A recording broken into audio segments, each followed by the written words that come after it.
Adele, not your time to shine anymore. Alright, let's go over the detailed numbers that Riot has released. How is the next patch looking? Did Riot hit the mark when it comes to certain champions, or did they miss it? First, I'm gonna read the explanations.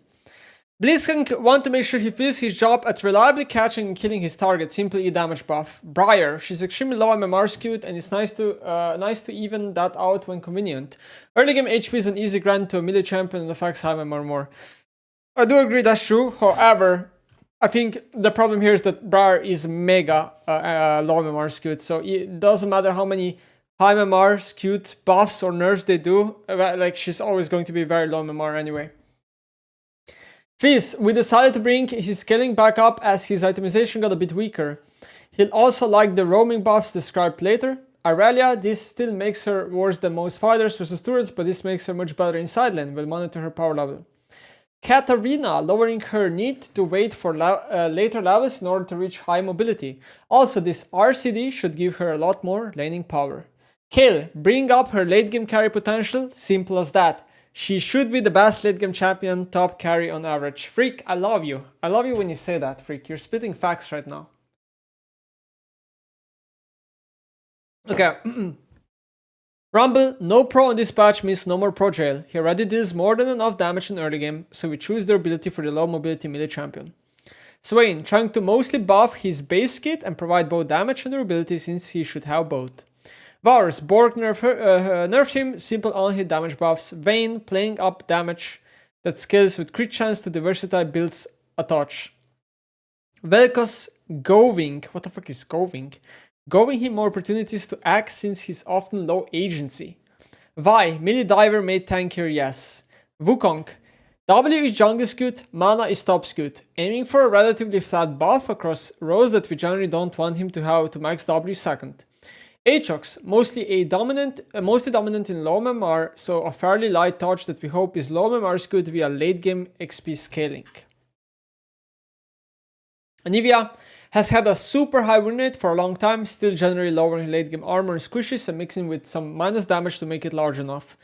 Corki, hoping for mid-skewed nerfs via XP scaling, mid lane uses Mana Moon 2x more often, so mana should be mid-skewed as well. Illaoi, another very strong low MMR champion, just simple nerfs to make her a little bit more difficult and make space in her very strong laning phase. Jax, looking to reduce burst damage specifically and leave more room for his sustained DPS to carry his output. Lilia, another low MMR skewed champion, though she's very performant everywhere, making her high move speed riskier via late game armor nerf and slightly less camp healing. Mordekaiser, similar to Lilia in performance, lowering damage since he should be a tank as a juggernaut. Poppy, still the number one support and players finally know it. Base AD affects her first two items in support, less so in other roles. As compensation should make this closer to neutral, attack speed compensation should make this closer to neutral top jungle. Seraphine, OP in bot skewed nerf that support shouldn't feel too hard. Shen, stronger than we think is fair, want to keep his late game tankiness and overall dueling, so peeling back some early safety and got his ult shield, which has crept up over time. Sylas, simple nerf that should still want him to build some HP in most slots. Syndra, performing too well in general, has too little counterplay to a lot of damage, just making her a bit less lethal. Udyr, probably the strongest jungler in the game when R-max, Q-max is okay. Nerfs are jungle skewed and kept only to R damage, preserving his juggernaut tankiness. I don't know if this is totally true, like from my experience, like I really feel like Q-max Udyr is like really strong. Like yeah, R-max is probably better, but I don't know. From my experience, Q-max also feels really strong. Maokai, meant to be winner positive jungle support without affecting top lane too much, and is already performant on no gameplay. Rule simplification and emo speed and generic support jungle skewed buffs. K'Sante, too good of a laner and a bit OP, but we're generally happy with how most of his changes have landed. No. Bro, who let free cook on this one? No. Minions. This means that mid lane gets increasingly longer roam windows as the game goes into mid game. Super early roaming will barely be affected, but minute 8+ will be noticeable. We want to take a long look at 1v1 dynamics too, but think this level of roaming is appropriate. Yone was an opportunity. This shade of stats is a buff in both cases. Most champions didn't buy both and wanted either roaming or burst. Now each item is better at its intended purpose. Barrier crowded out other summoner options and hurt assassins. Light tap to have both cases. I mean, yeah, this is true, I guess.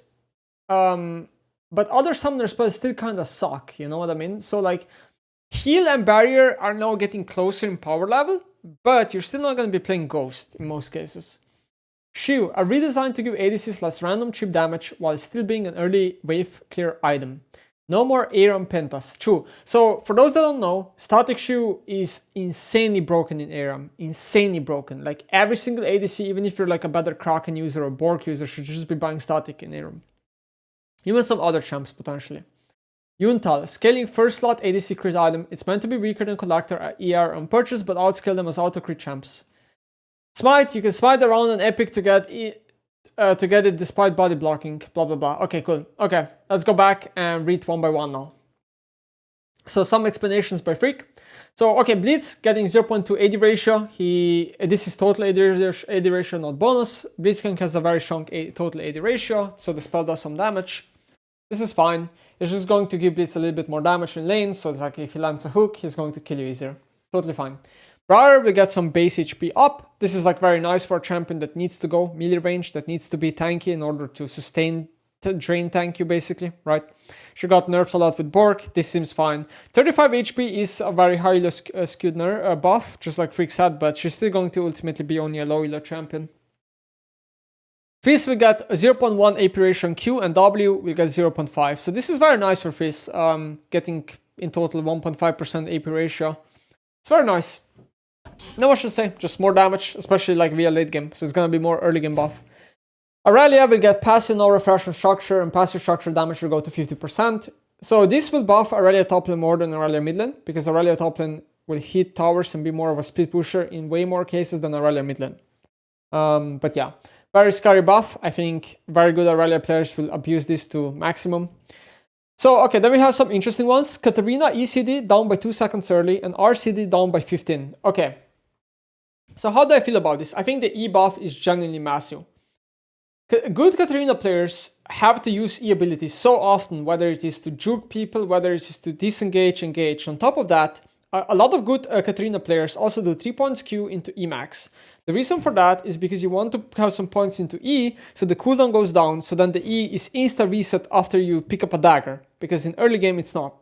I think this change will push Katarina further to maybe put 4 or 5 points into Q, and not so much into E anymore, and then E outright maxing second after the Q max. I think the E buff is massive, like really massive. I think it's such a big 2-second window timer for early game trades is a really big buff.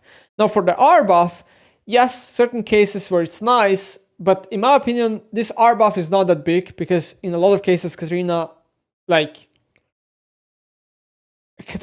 doesn't ult off cooldown in a lot of cases, but it's still a nice buff, you know? It might make a difference in some fights. Kayle will get passive attack speed reverted. So passive attack speed is going from 0.5 to 1% scaling, which is insane. And this used to be the Kayle's old number, okay? This was Kayle's old number when she got reworked. This is really big. This is going to give her a lot of mid to late game DPS, and it really does synergize this buff. Mega synergizes with her current build, which is Nashor into Rabadon. It's like the highest amount of AP build you can possibly do. This is not really a buff to AD Kayle. Unless you're like hybrid Kayle still gets buffed, AD Kayle not so much, AP Kayle gets mega buff. I mean, really nice Kayle buff. I might be picking her up again. Rumble, base HP up by 30. It's kind of the same reasoning as Briar. Rumble is also a very melee champion, so he needs like the extra HP in order to be able to like out fight and, you know, sustain this type of fights. Like 30 HP is usually like a 1% buff in win rate in high elo, usually for majority of champions. So it's gonna be like a pretty good buff. Obviously very early game good buff. Swain, magic resist up, base and scaling, very nice. This is also a mid lane skewed buff, right? Because magic resist is mainly a stat you use in mid lane. Q damage up by 20 in at max rank, also a mid lane skewed buff because he gets Q at max rank earlier than bot lane Swain. This is also very nice. Q, I think Swain Q is the ability it feels like, how do I say it? Swain Q is the ability that feels the most satisfying currently in Swain. And then E cooldown down by 2, and then R heal AP ratio up by 0.25. So the E buff is nice for early laning phase. However, this makes me question whether W max or E max second is going to be better. Because Freak said that E max and W max are very close, with E max being a little bit better right now. But maybe this type of change makes it so you max W again on Swain. Varus W on hit damage up by 3. This is basically equivalent to to Varus getting 3 AD buff, basically. Because yeah, and in some matchups, it could be worth now to put W as the first skill to upgrade, like in lane if you're not using E or Q. Maybe, but probably not. Probably still second point, or level 2, I guess. It's like a nice Varus buff, it's very early game skewed, but it also buffs top lane Varus, which I don't like. Vayne, our bonus AD, up by 10 at every rank, very nice. Vayne lost some AD, some damage via Bork nerf now, and she's kind of getting it back now with R, pretty nice. Vel'Koz, really interesting Vel'Koz buffs. E cooldown down by 2, RCD down by 20. So, I watched Freak's video, and Freak was talking that Vel'Koz support is higher than Vel'Koz mid lane, and they want to give him mid lane buffs. But these buffs, I think, are actually probably better for support than mid lane, which is kind of sad. But in any case, mid lane Vel'Koz is still gonna really like these buffs. Like 2 seconds less on E, massive. Like massive. Because this is the only spell that he has for peeling. This is the spell that he maxes last, okay?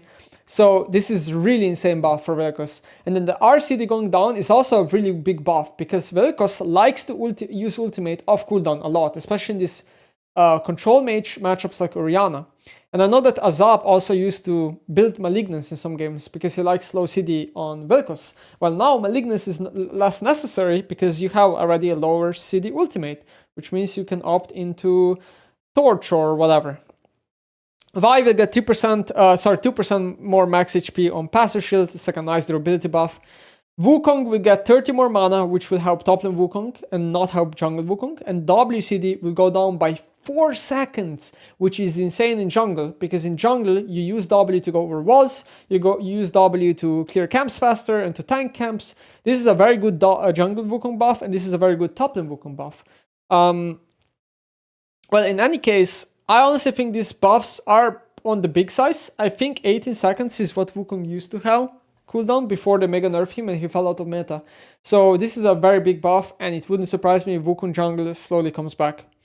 Then we go to champion nerfs. Our bonus AD on Aatrox will go down by 5% in late game. Very small Aatrox nerf in my opinion. Very low MMR skewed, like Freak stated, because, you know, level 16 nerf mostly. But in any case, I think it's like, I don't think Aatrox needs a nerf, but I'm nerfing him because high ban rate and slightly over 50% win rate, so it's kind of like whatever. Anivia, armor growth down by 0.4 and EAP ratio down by 0.5. I mean, definitely will hurt Anivia. These are late game, mid lane skewed Anivia nerfs because she gets levels a lot, right? So it's going to hurt her, less durability, less damage, but she's still going to be one of the highest win rate champions in the game. This is like 1 or 2% win rate at max. Corki AD growth down and mana growth down. So, okay, like Freak stated, they're trying to nerf Corki mid more than Corki bot. And I think these are very Corki mid skewed nerfs. I think Corki bot lane is going to be totally fine. I think Corki mid lane will suffer a lot more here. He's going to lose some AD, like 9 AD at level 18. And he's going to lose mana growth, which does hurt because the champion is very mana hungry. And if you go Mana Moon, the champion loses a lot of power, right? But simultaneously, I don't know if you can make Corki mid lane work without Mana Moon. I think in some matchups you can, but in some matchups he kind of needs a tier, man. Because the champ is so mana hungry and cookies are no longer there. Corki, I think, still on the strong side. I genuinely think the champion will still be on the strong side. This is probably like 1% win rate at most. Base AD on Illaoi down by 3. Mana growth down also by 10. So it's like worse early game for Illaoi. She's insanely stat check as a champion. And then mana growth going down. I think the mana growth is a really big problem with Illaoi. Illaoi has kind of the same issue as like some of the other melee characters, where she's on the verge of needing to buy tier, but certain good players can make it work without tier. But now the fact that mana growth goes down kind of makes it so you want to have more, like you want to buy tier more, right? And again, she suffers from the fact that she has to take presence of mind and she has to kind of want the old cookies, but they're no longer there. So I think Illaoi will just be forced to kind of go more tier, and she's still going to be mega dominant in low elo. This won't really change much. Jax. Jax will get 10 more seconds on R, and R active damage will go down by 50, 75, and 100. So I would say pretty big Jax nerfs. I mean, first of all, Champ is still gonna be good if you pick him the correct spot. This is not really going to change much, but I think at like level 6 onwards, like in this like all-ins and skirmishes, I mean, the Champ is just gonna lose a lot of power here. This is mostly an early game nerf, if anything. I think late game you don't care about 100 less damage on R, you care more about 50 less damage on R rank 1. Lilia, armor go down by 0.7, going to nerf her in low elo a lot. Also on high elo, like just less armor. Riot is really like reducing a lot of armor growth on a lot of champions lately, so they're kind of buffing assassins that way as well. Passive monster heal, 39 to 54 to 39, so she's no longer going to have these ridiculous amounts of sustain in jungle, which I think is like really ridiculous. But at the same time, I don't know if this is going to change anything because good players kite camps anyway, so she's probably going to be full HP in most cases anyway. Mordekaiser is getting a very big nerf on E damage. I mean, the Mordekaiser nerf reminds me of the Aurelion Sol nerf. Aurelion Sol got E nerfed because it's a very low MMR skewed ability. And Mordekaiser is getting E nerfed the same way. Because in low MMR, it's just much easier to hit this ability, right? Now this does hurt his wave clear a little bit, but 10 less damage on E, and 0.2% AP ratio on E. So I believe Mordekaiser maxes E second, but this kind of makes it so maybe you should max W second. I'm not sure about that though, but in any case, I mean, this ability stinks. It does no damage. This ability is literally just utility. Poppy, base AD down by 4, level 1 attack speed up. So yeah, pretty big nerf for Poppy top, Poppy support. Riot is trying to say that it's more of a Poppy support skewed nerf. It is, but simultaneously top lane also cares a lot about base AD. Raw for Poppy, this is going to be another 1% winner probably. Seraphine, Q AP ratio down by 0.1, a really big nerf. People don't understand that 0.1 AP ratio is massive nerf on Seraphine for her Q ability. Because every single AP or damage iteration of Seraphine, this is her main ability for damage. And the fact that this ability gets nerfed this much, this would be like kind of akin of Syndra losing 0.1 on Q. This is very big for Seraphine. This is way bigger than people might think. And this is going to really hard nerf Seraphine AD and Seraphine mid. And Seraphine support's like 50% win it, nothing special. But it's going to also slightly nerf Seraphine support. So I genuinely think that in the future Seraphine is going to get buffed because of this. Big nerf. Shen. Passive CD up by 1, passive cooldown refund 4 to 8, R shield 120, 320 from 130, 450, and 1% less bonus HP. Okay, I would say the passive nerf is not that big. I think Shen players are going to be able to adapt to this. I think the R shield nerf is the bigger one here. Yeah, the R shield nerf is definitely the bigger one, especially late game. In late game, Shen won't just be giving like 600 plus shield to an ADC, making them fucking unkillable. So it's a nice Shen buff nerf, I mean, and I think Riot did a good job here because the worst ability to nerf on Shen is definitely Q because it's the most skill expressive ability. So they went for the R nerf, which is like very non-skill expressive ability in a way. So good job, Riot. Sylas health growth also down by 7. So okay, this is another nerf that I think Riot nailed. Sylas has one of the highest health growth stats in League of Legends. This champion is so level reliant because of it. He gets to like level 18, has almost no HP items bought, and he's mega tanky. And then he has right now like Proto Belt and Cosmic in the build, and he becomes like 4k, 3k HP. It's insane. He just stat checks mages because of that. So I think Riot did a really good job reducing health growth because I think it's way too oppressive. This is like what, 7x 18. So at level 18, he's losing 126 health, which is like almost a Ruby Crystal. It's not bad, okay? It's not bad. It's something. I think this is the correct way to nerf him. They're also nerfing late game.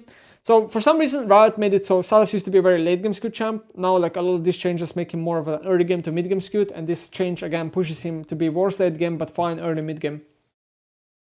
Syndra is sadly dying next patch. I truly do think this nerf is going to kill the champion. W damage 70 to 230 to 70 to 210 and 0.65 AP ratio. So the reason why this nerf is going to kill the champion is because this nerf heavily impacts the way I play Syndra. Because I do high haste Syndra build, which means that you spam W's a shit ton. And this nerf will affect my build and my playstyle 100 times more than a Shadow Flame Luden's Syndra that gets played in Platinum Ela. You know what I mean? So I think this nerf is going to completely kill Syndra. I probably will not be able to make this champion work anymore. The only good ability left now is the stun and the ult, but W and Q will be pretty bad abilities for the most part, so especially W. I mean, this is just too much damage loss. People don't understand that this is a insane nerf. She's already on the verge of kind of dying because Luden's got nerfed, because Swords got nerfs, because Cosmic Drive is now a much worse item for her than it used to be. And then she also lost Creep Bloom. It was a better item than Void on her. So she got a lot of indirect nerfs the last few patches, and this nerf is probably too much, at least in my Ela. Udyr is also getting destroyed. R damage 8440 to 8360. I mean, this is insane. This is... R damage goes down by 2% max HP. RR monster cap is gonna be removed completely. So now you will not be...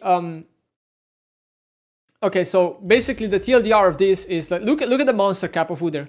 Plus 400% AP ratio, plus 800% bonus AD. Insane, and this gets removed, okay? So now it means that when you're playing Udyr, you will not be using RR to clear camps anymore. You will always have to do, how do you say it, the Q. Empowered Q, basically, to clear camps. Which he does on single target camps already anyway. But anyway, the big Udyr nerf is here. The R is losing so much damage. And while Udyr is still going to be oppressively tanky, oppressively fast, and stuff like that, he will lose a lot of damage. And that will kill him as a champion, I think. This is at least 2% win rate, I think, down on Udyr. This is going to destroy the champ completely. I mean, I'm happy. I can't complain, I'm happy. Maokai. 5 more move speed on passive, base health up by 30. E-move speed will now scale via levels. I mean, yeah, the E-move speed is nerfed a little bit, sure, but he's getting 5 base MS and 30 more HP. I mean, these are massive Maokai buffs. I don't know if Riot... I mean, I would be kind of careful being Riot right now buffing Maokai this much, because this champion is such a big high-elo problem and such a big pro problem every single year. I think these buffs could be too much. I mean, rough. K'Sante, Q damage down by 10. RE dash speed up. Okay, a lot of people were saying that K'Sante is getting buffed here. No, this is for sure a nerf to the character. Okay, because I think the RE dash speed is only when you're ulting people, okay? And then again, this RE dash speed doesn't make that big of a difference anyway. It's only 300 more. The 10 damage nerf on Q matters at every single rank, in early game and late game, but especially in early game. So this is for sure a nerf to the character.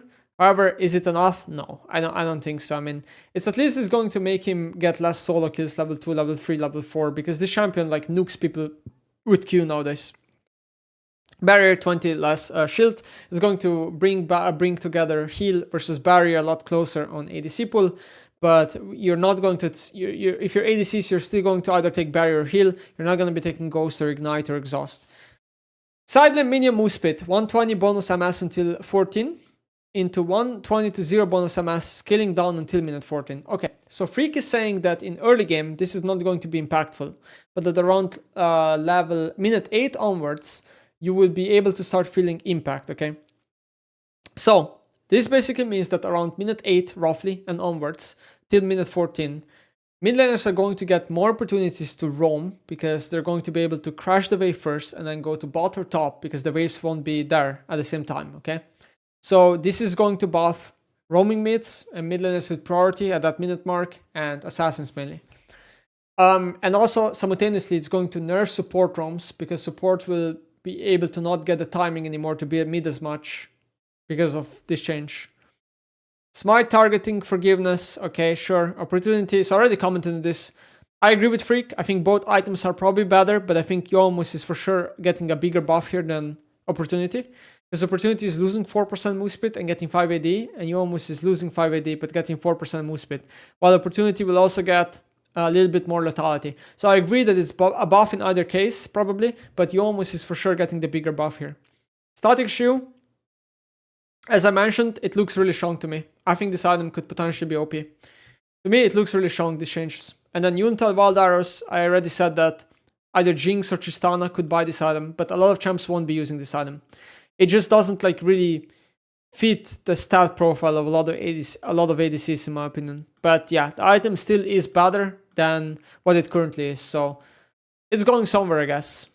And that's kind of the patch. I mean, overall, main changes for me that I'm happy about are Kayle buffs, because this is a champion I will play, and Vel'Koz, because this is also a champion I will play, and Swain, because this is a champion I want to try a little bit more. Sadly, like, Aurelia buff, I don't think Aurelia mid is gonna come back. I think she's gonna be mainly a top lane champ, and I think Fizz, specifically, it's too low MMR skew to be played mid lane. Same goes for Katarina, she falls off Master and Diamond Elo way too much, so it's like, not viable in Challenger, regardless of how much they really buff her. As for nerfs, I'm really happy about Udyr. I'm kind of sad about Syndra, because I think the nerf is a bit too much. I'm happy about Sylas nerf, I think it's like a step into the right direction. For mid lane specifically. I'm also happy about Corki nerf. It's a step into the right direction, although maybe the champ will need another one. And Anivia, well, it doesn't really impact me that much. And that's kind of it for the patch for mid lane specifically as well. So that's it. Vel'Koz is gonna be cool, but Vel'Koz support will still be better.